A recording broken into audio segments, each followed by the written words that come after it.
এবং এই মুহূর্তে কিন্তু পুলিশ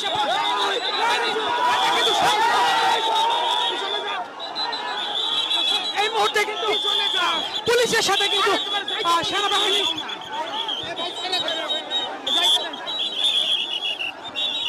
দর্শক এখানে কিন্তু পরিস্থিতি নিয়ন্ত্রণে সেনাবাহিনী এবং পুলিশ সদস্যরা রয়েছেন, তারা কিন্তু চেষ্টা করছেন পরিস্থিতি নিয়ন্ত্রণে আনতে, কিন্তু এখানে কিন্তু শ্রমিক যারা রয়েছেন তারা কিন্তু গেট ভেঙে ভিতরে প্রবেশ করার চেষ্টা করছেন।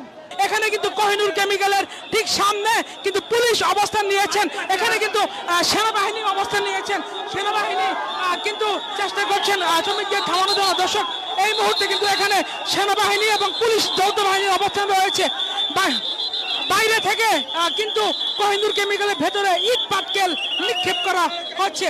দর্শক যদি একটু জানিয়ে রাখি যে মহানবী হযরত মুহাম্মদ সাল্লাল্লাহু আলাইহি ওয়াসাল্লামকে নিয়ে কটূক্তি করার প্রতিবাদে আজকে কিন্তু এখানে কোহিনুর কেমিক্যালের শ্রমিকরা কিন্তু বিক্ষোভে ফুঁসে উঠছে, সেনাবাহিনীর সাথে কথা বলার চেষ্টা করছে।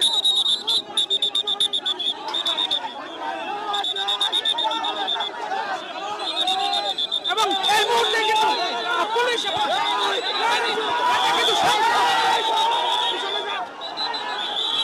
এই মুহূর্তে কিন্তু পুলিশের সাথে কিন্তু সেনাবাহিনী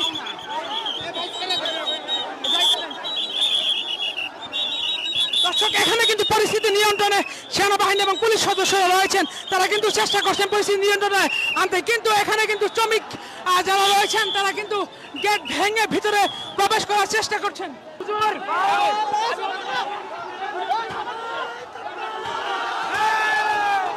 দর্শক দেখানোর চেষ্টা করছি শ্রমিকরা কিন্তু মহানবী সাল্লাল্লাহু আলাইহি ওয়াসাল্লামকে নিয়ে গালি দেওয়ার প্রতিবাদে কিন্তু আজকে এখানে গেট ভাঙার চেষ্টা করছেন। দর্শক এই মুহূর্তে আমার লাইভে দেখানোর চেষ্টা করছি কোহিনুর কেমিক্যালের এক কর্মকর্তা কিন্তু মহানবী সাল্লাল্লাহু আলাইহি ওয়াসাল্লামকে নিয়ে গালি দিয়েছে, গালি দেওয়ার পরেই কিন্তু এখানে কর্মরত মুসলিম শ্রমিকরা কিন্তু ফুঁসে উঠেছেন এবং তারা এখানে কিন্তু তার বিচারের দাবিতে কিন্তু বিক্ষোভ করছেন। এই মুহূর্তে কোহিনুর কেমিক্যালের গেট ভেঙে কিন্তু ভেতরে প্রবেশের চেষ্টা করছেন শ্রমিকরা। দর্শক সেটি দেখানোর চেষ্টা করছি।